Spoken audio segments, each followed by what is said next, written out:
Shit with Ostique, the podcast series where we chat about shit with inspirational people from all walks of life.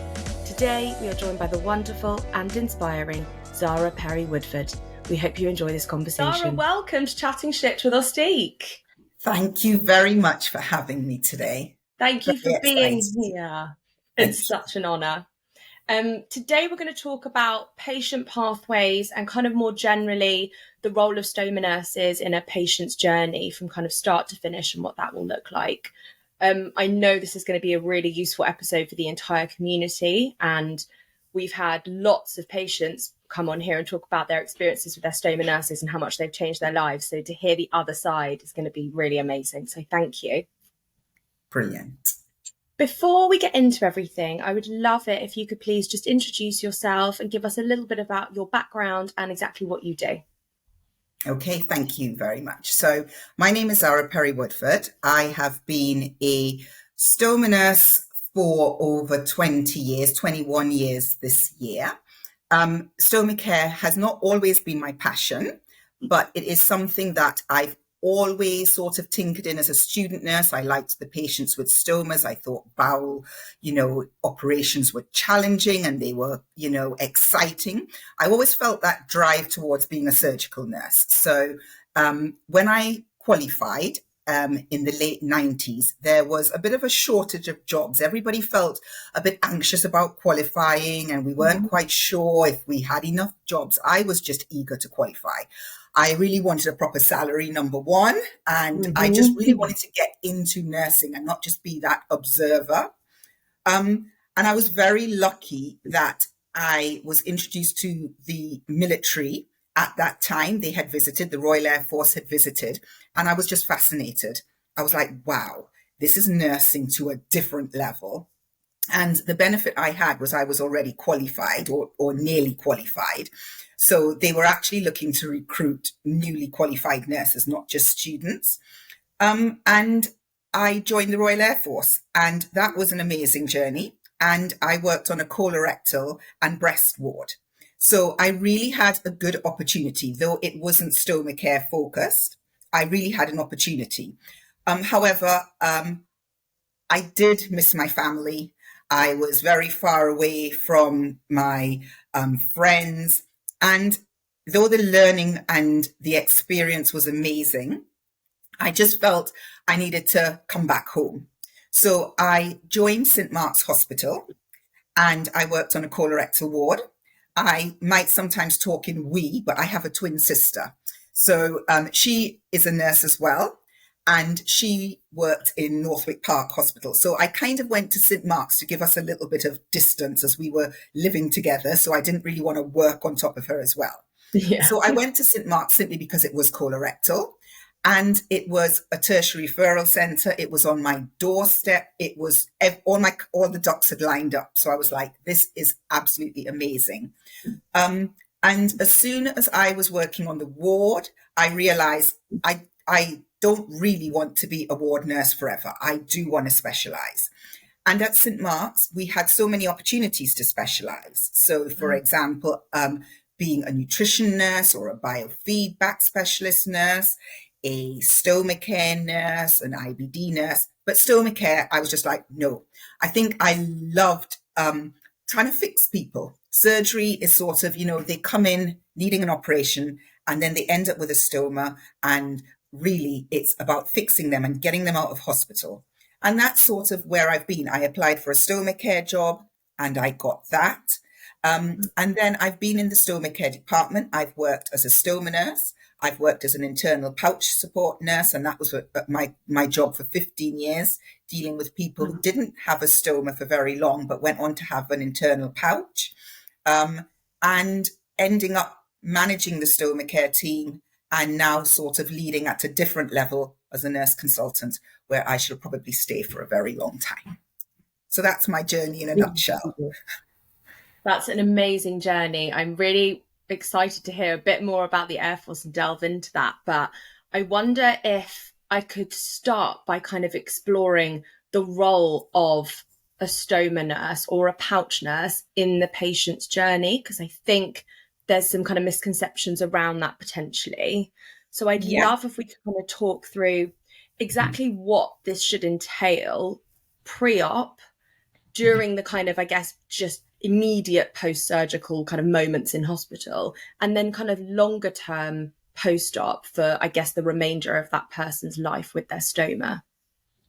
Okay, so I'll just be very clear because some of the terms can be interchanged. So, for example, pouches and stomas. I know a lot of people use the word pouch to refer to the stoma bag. In the UK, we call them a stoma bag or an appliance. So a stoma nurse is a nurse who is trained to look after the well-being of patients having stoma surgery. A pouch nurse is sort of a unique, novel term used for nurses who have like a subspecialty. So first, they are very experienced, trained stoma nurses, but then they go on to have more experience and expertise in dealing with patients who have an internal pouch. So they do not have an external stoma bag, but the words can kind of get a bit confused. I have been both, as I said, a stoma nurse, and I was lucky enough at St. Mark's to have a pouch nurse, and her role was very different because pouch nurses don't just do stoma care. That's one part of their job. So I think in this talk, I'm going to focus a lot more on sort of being a stoma nurse. Okay. And then if pouches come up in the discussion, but just so that I don't confuse people, and people who know me as a pouch nurse might think, well, just to be clear what we're talking about. Because going into our role, I think the biggest part of our role is that clinical element. And one of the misconceptions I always think is that a stoma nurse just does clinical. And historically, that's what we did. There were, back in the 70s or 80s, there weren't stoma nurses, and surgeons marked patients. They pre-opted them. The patient then went to the ward with their new stoma, and it was the ward nurses who looked after the stoma, helped, it was the doctors that got involved if there were any complications. And the role evolved to, you actually need a nurse who is interested. And this role was actually brought about in America.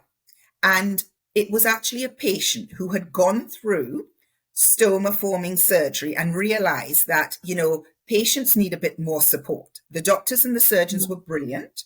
The ward nurses were brilliant, but you actually need somebody. So stoma care nursing in the UK was the first specialist nursing service that was recognized.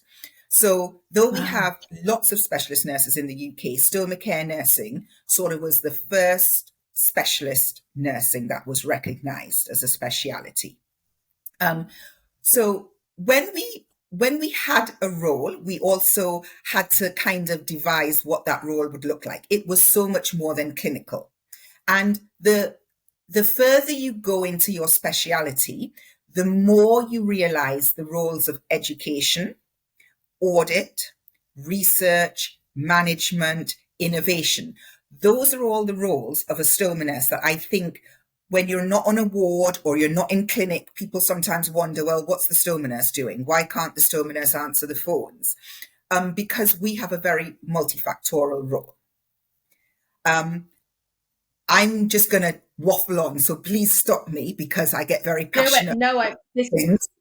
This is so interesting and exactly what people want to hear, so please do. Yeah, so I think when we start off as stoma care nurses, you're very enthusiastic. You usually come off of a ward where you've been used to doing drug rounds, getting involved with people's medication, their daily activities of living. And being a stoma care nurse, you start to drill down and really focus on the stoma care needs. And you mentioned pre-op. Now, again, being a stoma nurse for this long, we used to pre-op patients very differently. So we used to bring patients to clinic because it is vital. As soon as a person is told that they may have an operation that results in a stoma, they become overwhelmed. It is a huge amount of information. And to be sitting alone with a surgeon and then having to leave hospital, bearing in mind at St. Mark's, we are a tertiary referral centre. So patients might have travelled from the other end of the country. They've sat in our waiting room for hours. It's hot. They're tired. And then they come into a consultation where they hear their results being read to them.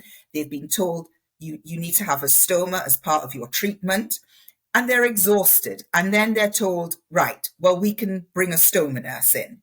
So then they used to bring the stoma nurse in. And by this time, the patient is absolutely exhausted, or they're overwhelmed, or they're trying their very best to retain the information. So over the years, though we still do see patients like that, we believe that a patient who is having a stoma operation, we can't just rush in unplanned, just to support the surgical clinic. So what we do now is we spend a lot of time looking at the consultant surgical lists, their clinic lists, and we look at their outpatients, and we try to support the patients that might have a stoma. Now, again, this is sort of very admin heavy. And again, you need the clinical background. So admin is also an important role. And that has really taken over a lot of our, day, doing the admin. But it is so vital. Yeah. So finding out, streamlining and triaging the patients that are coming to your surgical clinics. Are they coming for a stoma? So we actually now try to contact these patients because we may have missed them when they've seen their surgeon. And instead of waiting, for a clinic letter and then waiting for them to come back to a clinic appointment, we can now use that clinic letter and make an appointment and see that patient. So that can now be done virtually. So pre-op is so important. If you get the pre-op right, I believe your patient has a much better journey. And it's not only what you say, it's how you say it and where you say it. It has to be at the right time, at the right place. So usually with virtual technology, a lot of our patients, we can do a virtual consultation, something like this. And it has been amazing because we can reach people in the comfort of their own homes. They can have a cry, they can ask questions, they can get family support. And I mean, one of the most amazing things is I recently had a pre-op session with a patient, and her husband was away. He was working away. He was actually in France. And it was so amazing. I sent a link to him. She had a link. And we had like a 3-way pre-op.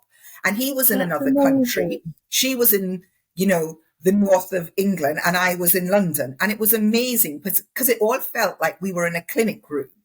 And I mean, those are the things that we could have never done. It does take some coordinating. It does take time. And it does take training. So my Stoma team, we have gone through such a steep learning curve since COVID. So we've had the technology and we believe that the technology works. However, we have to change the culture of not only the patients or the nurses who have to use this technology, but also the structure. Because again, the misconception is stoma nurses need to be on the wards. They need to be in clinics, We can't be working at home, but this has completely revolutionized the way we can deliver care. And I mean, as I said, it's that training and steep curve. I mean, just sharing a screen, but we can share screens, so I can't draw. I mean, my patients who've ever seen me draw a colon or try to explain, I can't draw. But I've got 2 amazing nurses, my lead nurse, Petia, and Raleigh, and they are instrumental. In fact, we have produced a book. Some of you may have seen it. I'm just holding up our Stoma Care, a guide for patients. This is a book and every illustration was drawn. So we can actually share these illustrations while we're pre-oping. So instead of me drawing a terrible diagram, because a lot of times I've had patients that surgeons have even drawn a diagram or they've explained the surgery. And I say to the patient, so what have you actually agreed to? What is this stoma? And they really can't give that explanation. It's like, well, we're going to take out a bit of bowel. And so these diagrams, if you use the technology properly in a pre-operative setting, you can show. So we've laminated these documents. We can show patients. And that's the benefit of having that visual, because not everybody learns or retains information, especially in a stressful situation, just by somebody talking at you. So having a book, to take home. We actually encourage people, I mean, to bring your book back. I always say you can wipe the cover, it's good quality. It So is. I've got one right here, actually, and I've referred to it fantastic. many times. I'm not plugging the book, but I'm just saying we know now that we don't have time. And that was the other thing, especially when I was pre-oping my pouch patients. Sometimes you'd pre-op a patient for an hour, introduce yourself, get used to, the conversation. Then the patient would have to come back. They might want to bring a relative. You'd probably pre-op a patient 2 or 3 times, and still they may have questions. So at least with this book, they can go home. When patients come to hospital, I'll be like, right, page 63. That's all about diet. Make sure you read it. Then we can go through it in hospital. So they don't have to ask, the catering staff or the ward nurses, what should I be eating?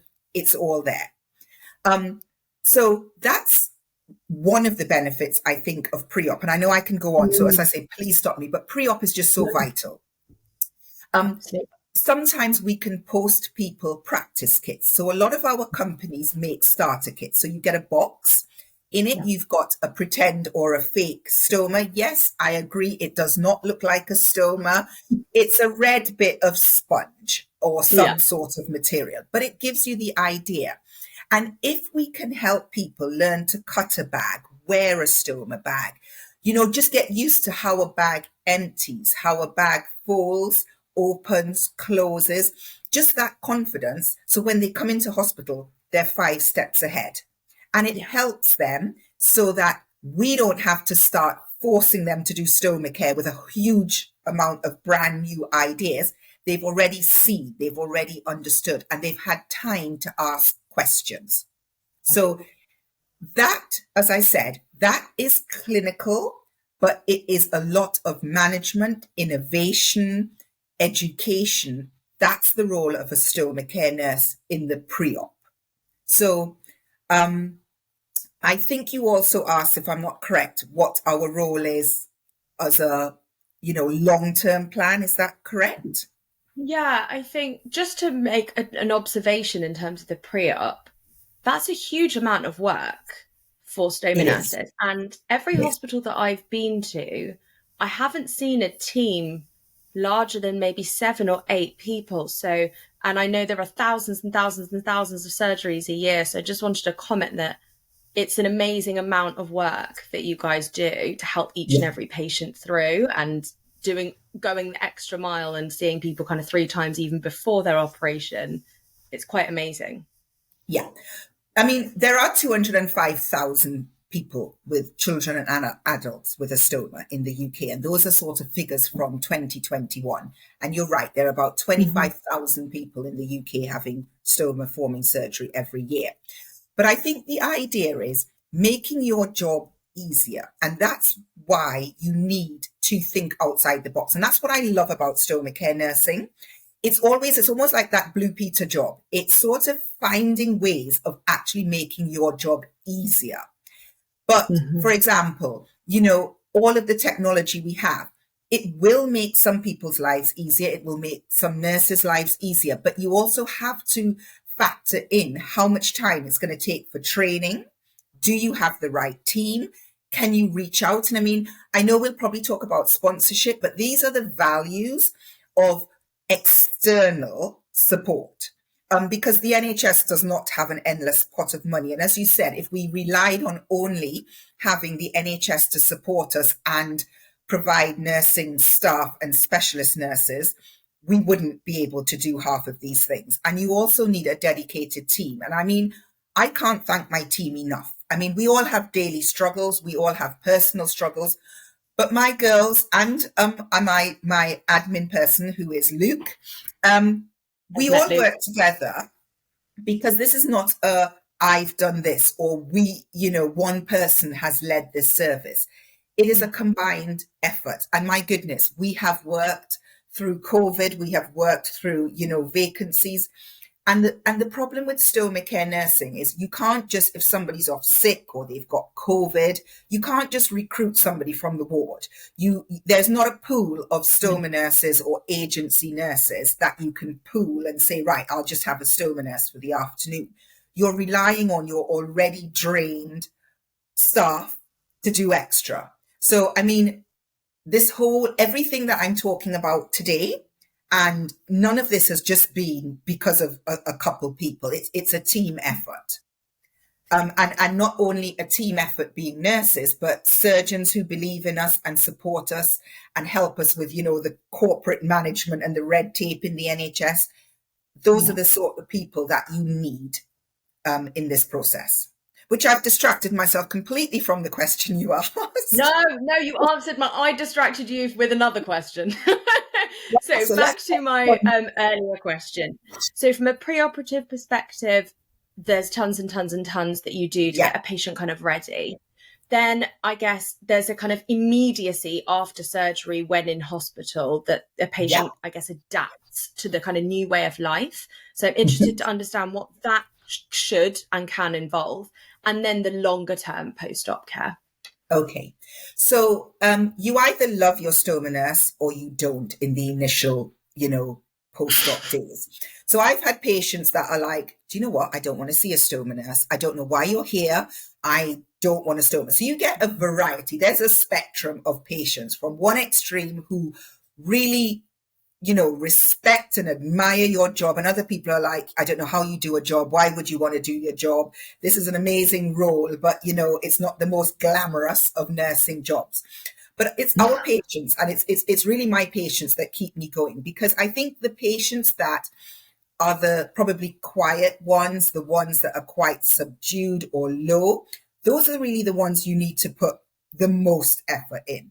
So that's again why pre-op is so important, because on a busy ward, when you've got bleeping pumps, you've got the anaesthetists running in, the doctors running in, the physios, the dietitians, that's not the time to start getting a person used to having a stoma. That's why you've got to have those little building blocks and those seeds planted way before.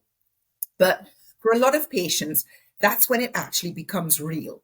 So though they may have been sighted, they may have been pre-opt, they may have played around with a pretend stoma. For a lot of people, it's not real till they wake up and they actually have a stoma. And that's where we have to go in and build on what we've started with. For some patients, they've absolutely forgotten everything we've told them. For other people, they are so amazingly engaged that you can never tell. And that's what I like. Sometimes I go to patients and I'm like, they're going to need so much input, and I'm all ready to kind of go in there and really have to motivate them to get up and do their stoma care. And they're like, Zarah, I've emptied my bag this morning. And I'm like, wow, like, I thought you were going to be one of those people that were really, and other people, it's quite the opposite. I have to put in a little bit more effort. But a lot of the time, patients know that whether they want a stoma or not, it's part of something that they're going to have to accept, or at least they understand why they needed to have a stoma. Yeah. I mean, I'm not talking about people who have an emergency operation and are just kind of whipped off the street and end up in an operation. They are on a little bit of a different pathway. But for our patients, the one thing that is really important is that they know that we do have a pathway, because that's really important. Having a structured pathway, so patients know that when they're in hospital, they will see a stoma nurse.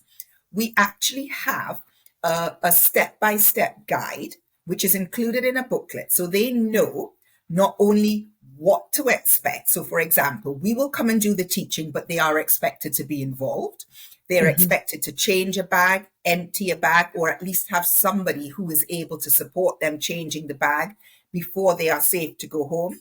I usually joke with my patients that the stoma nurse is the most important nurse to impress or team, because without us saying you are safe, you're going to be in hospital for a little while longer, because there is no sense going home if you aren't competent or got support to do your stoma care.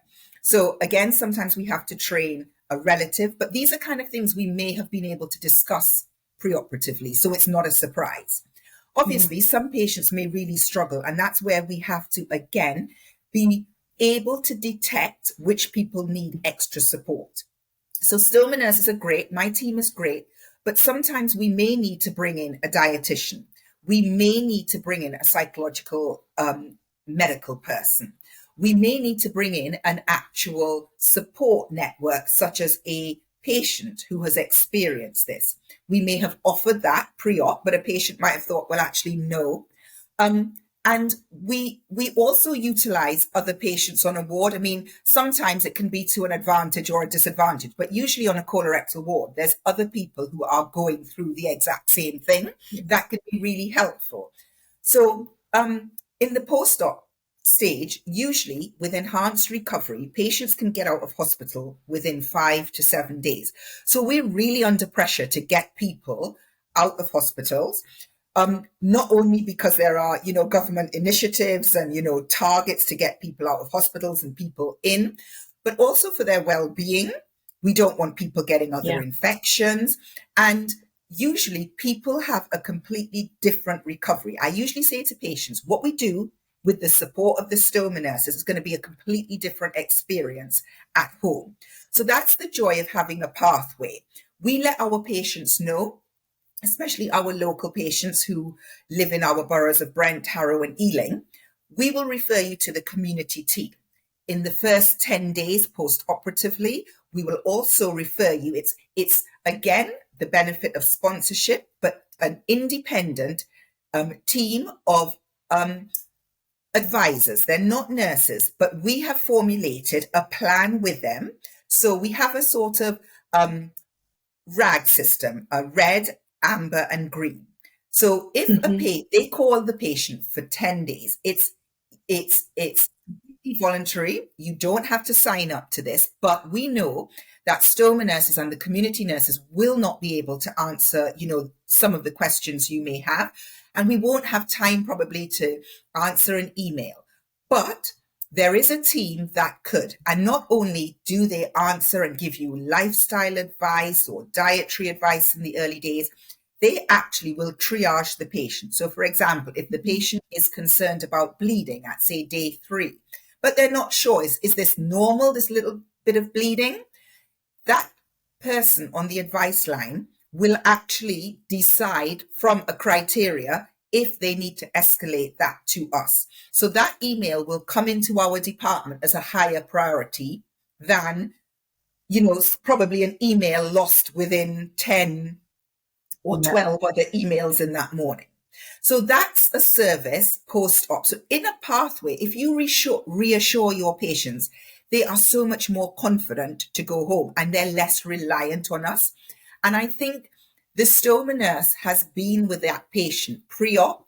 They've been that consistent face, or at least the consistent team. The doctors may dip in and out, but we're there.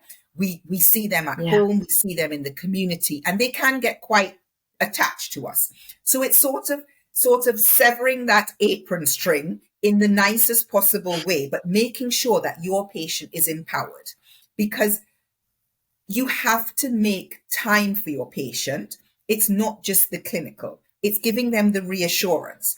And sometimes I say to my team, I've spent time with my patient, but I haven't actually changed their stoma bag. I'm a terrible, terrible stoma nurse. I give all my patients homework.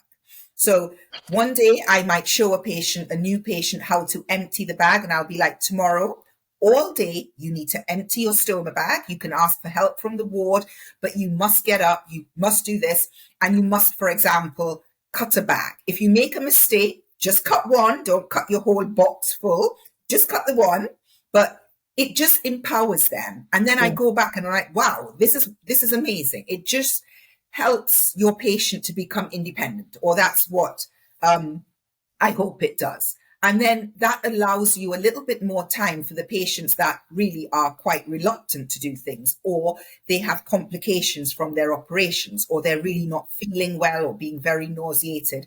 The last thing you need to do is stoma care. However, as a stoma nurse, you could go in there and talk to them about how they're feeling, or if they've got any anxieties about stoma care.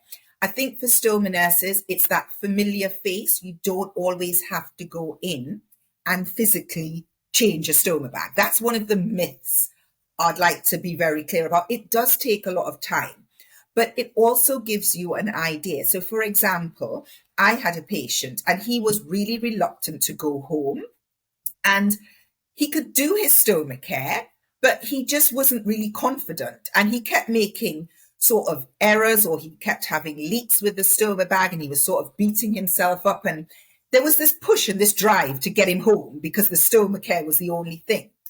And then listening to him, his biggest fear, and it may sound quite illogical to some people, but he lived alone and he had 2 dogs which were being looked after by his friend. And he was just really concerned that if he came home, he'd have to look after his dogs. And he was afraid that he'd have to walk them twice a day. They were quite boisterous dogs. And he didn't know if he could manage that with stoma care.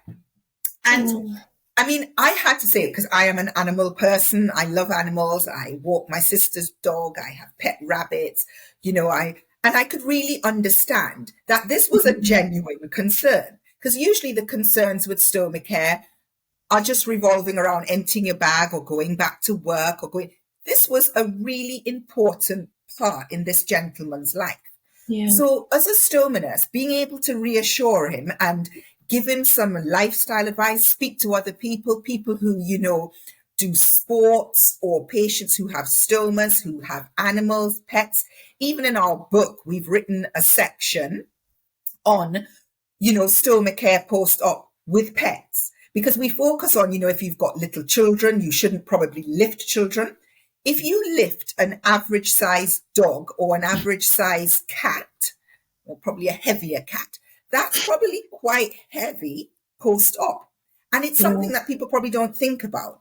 So stoma care, as I say, post-op, it's not just about doing a bag. That's the misconception. Your stoma nurse can't just be rushing from clinic to clinic. We can't be seen to just turn up and be rushing. And that's some of the feedback I've had from patients, that we're very busy. They know we're very busy and they feel guilty bothering us. And I want to say, if patients or people listening to this, we are busy. And COVID hasn't helped. We are understaffed. We are exhausted still. But we are there for you. And we may have to do things with you at a time when it's not probably the best time, or you've just had lunch, because the whole NHS system has changed. But we do have a duty of care, and we do have to make time. And that is the role, especially for senior stoma nurses, to escalate the problems. Because I know we're not just suddenly going to get a load of new stoma nurses, but we have to keep looking at other ways. And like, as you said, it does take a lot of time and effort to think about writing books, getting information electronically. I mean, we now also have about 90 one-page or 1.5-page electronic information sheets that we can email to patients, email to other healthcare professionals, instead of writing the long emails or having the long phone calls on how do you manage stoma separation or a high output stoma. We are trying. You've always got to think about how we can disseminate information and support our patients differently as the climate and the situation changes. So I think I've kind of answered your questions. You have absolutely. You have. Thank you so much. I wanted to touch upon sponsorship in a bit more detail, if I may. For those people who don't know what sponsorship is or what it means, would you be kind enough to explain it, and just to explain why that is beneficial, if you feel that it is, to the stoma nurse profession and ultimately to patients? Yeah. So it's quite a controversial topic, sponsorship. And in a nutshell, sponsorship is an arrangement with an NHS trust from a stoma company. Now, the company, it's a transparent process. So a stoma department or a trust will tender for a service. Now, this is done all across the NHS. Mm-hmm. You tender, you put out a proposal of what you need and why you need it. And you ask companies to show interest and put forward what they can offer. That usually is for, in a stoma care sense, funding, which is used towards nursing staff, or admin staff to run a service. It might be for community nurses. It might be for stock. So all the stock that patients get in hospital, all the practice kits, they're usually branded. So you will see that they have a brand of a company. Even simple things like the literature that we give patients, some of the booklets you might notice have a company brand, and they are a company that is related to Stomacare. Now, you can initially see with bribery, corruption, lack of transparency, if you give a hospital a lot of money, then you can say that that nurse or that trust is influenced to use that product. Now, we're not talking about a little bit of money. We're talking about thousands and thousands of pounds over a period. So most of these contracts are fixed for 3 to 5 years, which ends up to be millions of pounds. Yeah. Now, like as you said, the workforce that we have as specialist nurses, as nurses are getting older, we're retiring, we're not backfilling, there's always going to be a deficit. And that is happening everywhere. And one of the ways that, since I've been involved in Stomacare, there's always been sponsorship. But it doesn't happen in other specialities in such an obvious way. There is money injected from companies or pharmaceutical companies into different specialities, but it's not as formal as a tender. So one of the things about sponsorship is that they support the NHS if managed correctly. And that is why we are not company nurses. None of my team that work in the hospital are paid by a company. However, within the sponsorship, they have allowed and paid for 2 company nurses so we can see all our patients in the community. There would be no way that we would be able to see all our patients without that support. And as you mentioned, up and down the country, most stoma teams usually run on, 4 or 5 stoma nurses, depending on, their catchment areas.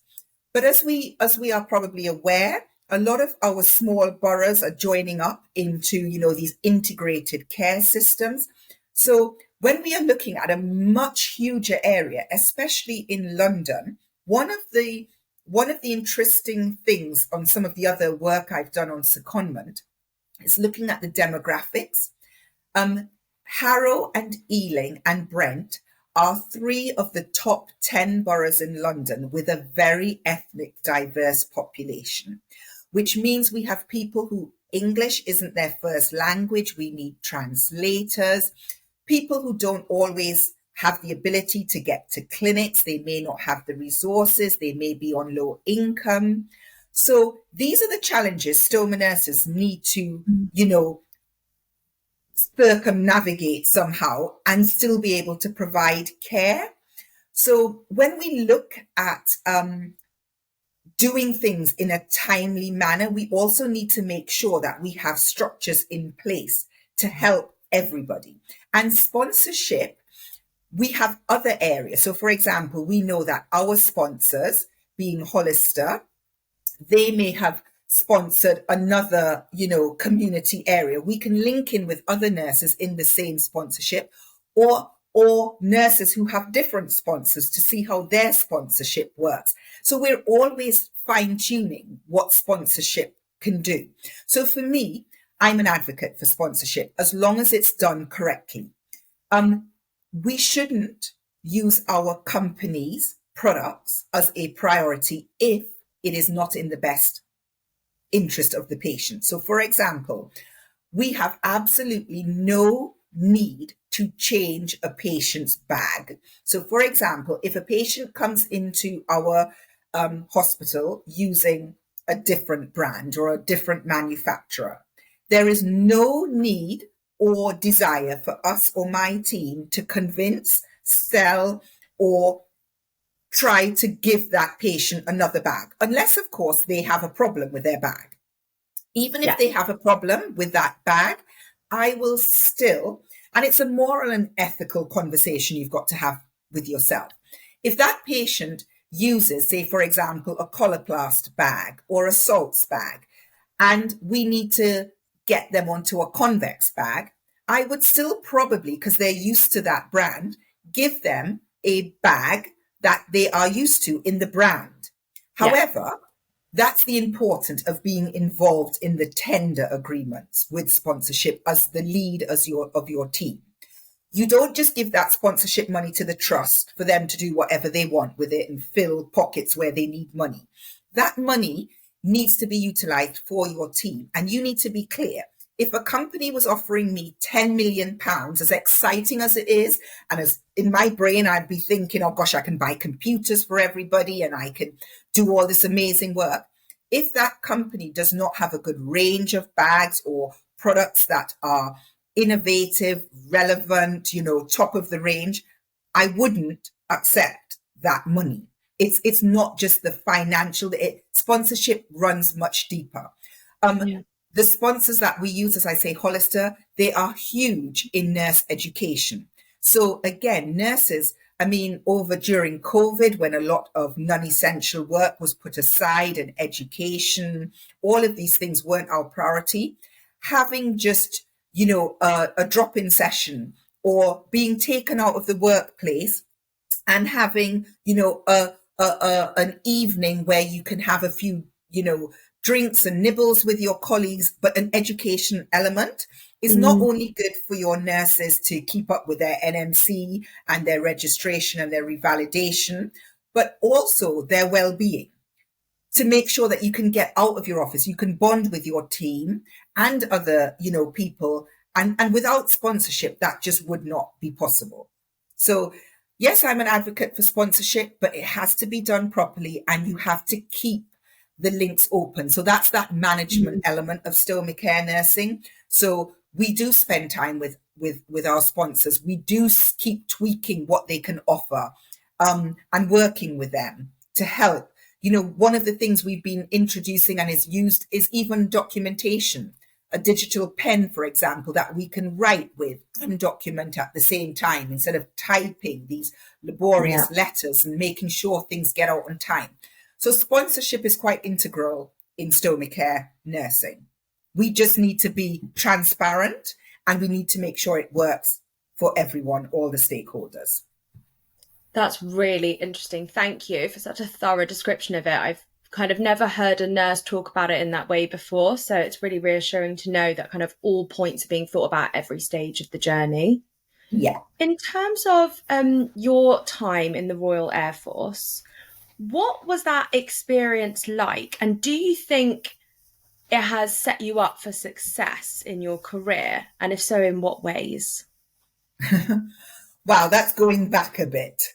So one of the questions that I've always thought is, does the military choose you or do you choose the military? Because as I said before, I do have a twin sister. And though we're both nurses, my mum was a nurse. It was the thing that, I love nursing. My sister and I, we're very different. And she would never be a military nurse. Whereas to me, it just felt like, that sounds amazing. The discipline, maybe I do like that structure a bit more. I like things that, work. And I don't mind that discipline. For me, the Air Force was not scary. I think there were points I won't fib. I was completely scared, like the gas chamber routines and, basic training. It was scary. Yeah. But one of the slogans I was always remembered was be your best. And if you want to be your best and you're in an environment where that was the culture, and again, I don't know what the military like is now for nursing or what 20 years later. But the one thing about being in the Royal Air Force was it gave you that self-worth and self-belief. I was a brand new nurse. And I think that's the most worrying time because you don't really know if you, after 3 years, if this is the right, area you've chosen. I'm a surgical nurse now. What other avenues in surgery should I go to?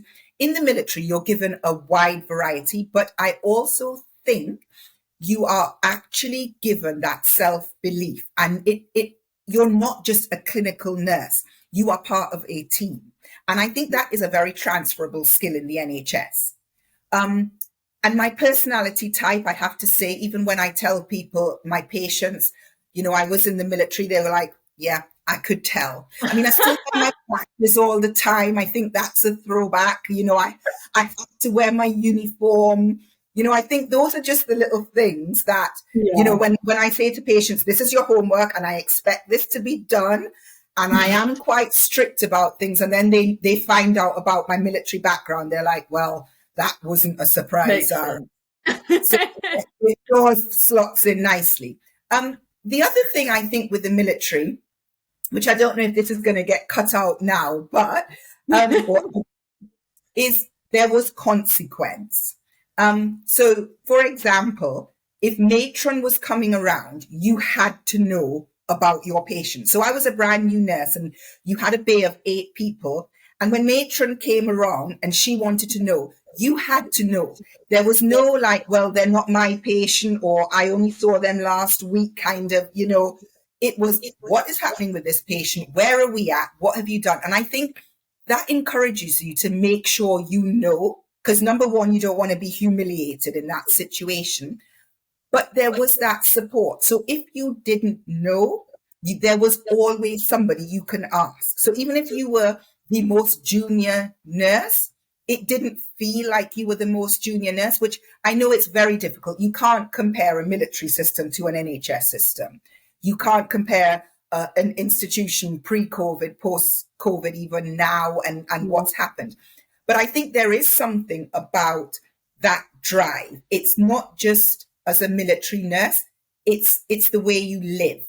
It's not just how you nurse, it's how you live. And I think that's the same thing about saying about my team. Even though we are short-staffed, it's the way we are willing to constantly go that extra mile, but being aware, because in the military, you do get looked after and it's your well-being. So if you aren't well, you get looked after. They encourage you to do sports, even though they call it training. I think it's sports, but it is really an exercise or some form of training they're doing, because you need to be physically fit. That's probably why my relax is actually in the gym still.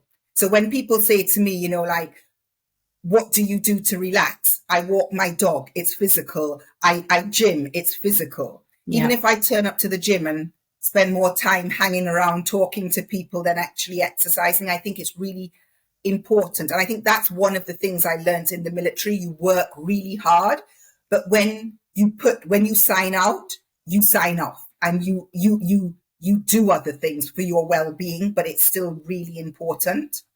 And looking after each other. And that's one of the things that I am very passionate about. As much as I love my patients, as much as I try my best for my patients, if I had to choose a priority, it's my staff, because without my staff, I can't deliver what I want for my patients. So I could have all these grand ideas. If I don't have a strong team or people that believe in my vision and that are willing to go that extra mile and be their best, I can't be good for my patients. So I do spend a lot of time, another bit of my role, in trying to support my team. I know sometimes they don't think of it always as support, and maybe it's just something else to do, and it's Zarah introducing something else or pushing a new innovation or trying to make them work differently or not being so visible on the ward because we're needed somewhere else.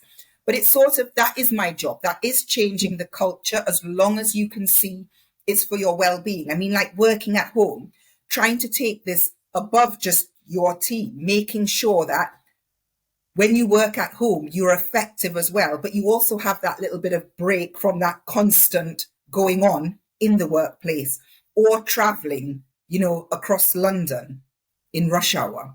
Yeah, it's exhausting. So, yeah, I think the military does make you, and it gives you some skills which are just very transferable in the NHS, and that resilience for nursing in 2023. I really loved the point that you made about I mean, I can imagine as a stoma nurse, or indeed potentially as any type of nurse, you could work 24 hours a day, 7 days a week if you wanted to. I mean, imagine that the time and the patience is endless, Yeah, but the importance and the need, and to be the best kind of nurse you can be, to take time out and make sure you're looking after yourself. I think in a lot of professions that can be forgotten, but I think it's extremely yeah, important for our healthcare professionals to do that, because we want you to be your best self so you can therefore help your patients to yeah. be. So that's a really important point. Thank you for And making you it. can't ever let your patients see you looking not interested, because that, I think, and we've, as I said, we've had that feedback. When you go to that patient, you have to be prepared. Yes, you can't sit there for an hour sometimes, but you can't give off that, like, I'm rushing, I need to go. It Yeah. doesn't. It's just where we can't be anymore. It's very difficult. I know I've taken lots of your time and I so appreciate everything so far, but I wonder if I could ask one final question, Yes. which is, what do you think stoma nurses need more of in order to be able to continue the work that you do? That might be a very difficult thing to pinpoint, but What do we need more of? We need more time. So let's be serious, Sarah. So we need, I think, support from our patients. I know that's a little spin. So I think patients usually think that they're bothering us. So what I want to say is we actually need your support. A lot of people leave problems with their stoma and they try to self-care. They try to manage. They Dr. Google it. They make matters worse. And then by the time they come to us, they're in a bit of a mess. And they usually say, well, I didn't want to bother you. We know you're really busy. And I haven't sold it on this podcast that we're not busy. So this is just to say we are busy. But if you tell us early, or if you use some of the things we've put in place, like the, advice lines, so that we could triage your problems, usually we can support you. And it's not just the physical, I've got sore skin or I've got a stitch that may need to come out. It's the emotional things as well, because if you become very low or depressed or anxious, that just takes a lot longer to fix. So the one thing stoma nurses need is for patients to not feel like they can't complain. And I use the word carefully because you're not complaining. You're bringing to our attention a problem that you've got, or a lack or a gap in the service, because that helps me. And a lot of the time, my managers only hear me moaning or complaining. We don't have enough time. We don't have the right skill mix. We don't have the right nurses. I've got so many vacancies. But we need to hear from the patients. The patients have a very strong voice. And as I said, my team could be as brilliant. We could work on 2 nurses one day, but that can't be sustained. That's my problem to worry about, the staffing. But we need your feedback, and we need you not to think that you're ever bothering us. And I usually, again, being that militant Zara, I've actually said to my patients, now you've made a bigger problem for me. I could have dealt with this, 2 weeks ago, so it's just, making sure that patients know that as stoma nurses, there's lots of things we need, but one of the things they can do is, and if they're not happy, they may feel very, very vulnerable on a ward. They may want to shout and vent with us, but sometimes it's about just putting things down on paper. Maybe it might just be to reflect later and feedback. I don't mind somebody emailing what might sound like a complaint, because that's what I can use to change or adapt my service. Yeah. So if you're saying that, if I get a lot of people saying virtual clinics aren't useful, I need to do something, because even though we've audited 200 patients that agree virtual clinics were beneficial, there are a few people that it won't be. So I need to make sure that they have access to books, information. Yeah. So what we need is the support of our patients. And we do liaise with our support groups. But for my patients, it's also, we're medical. We don't live this, 24 hours a day. The other thing we could, if it is helpful, to link on to other support agencies, the Ileostomy Association, Colostomy Association, Urostomy Associations, local support groups, like the Inside Out Stoma Support Group, the Red Lion Pout Support Group. Those are our local charities, and we support them. And we learn so much from our patients. I mean, the tips and the tricks that I've heard from my patients, I'm like, you do that. And it's like, I can use that. And then we can share that. I mean, there's obviously some tips that aren't medically based that we can't share and, not to be ever spoken about. But, just how some people cope and the resilience.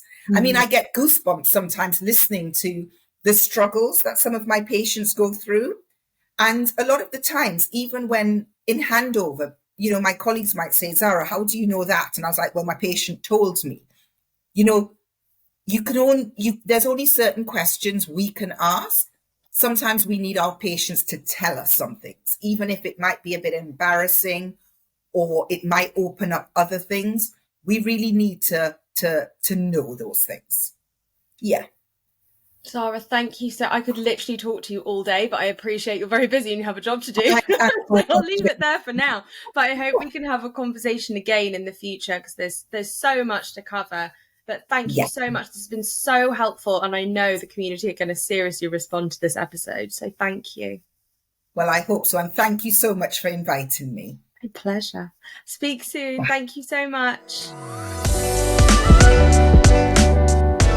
Have you seen the new Ostique skins yet? Ostique skins are revolutionary ostomy pouch covers that were created to make the wearer feel confident, sexy and powerful in all of life's moments. From moments of intimacy to lounging by the pool, conquering a workout or simply heading out to lunch, skins have you covered. Even better, they're compatible with all major colostomy and ileostomy bags. Ostique skins are available in a range of colours and skin tones, and they're made from a revolutionary material that's completely waterproof, high quality, soft and comfortable. Skins are easy to use, even with reduced dexterity, and they work with both closed and drainable bags. Plus, skins are also environmentally friendly and vegan. There are 4 bundles available to buy now, and you can also purchase individual skins. Head to ostique.co.uk to find out more.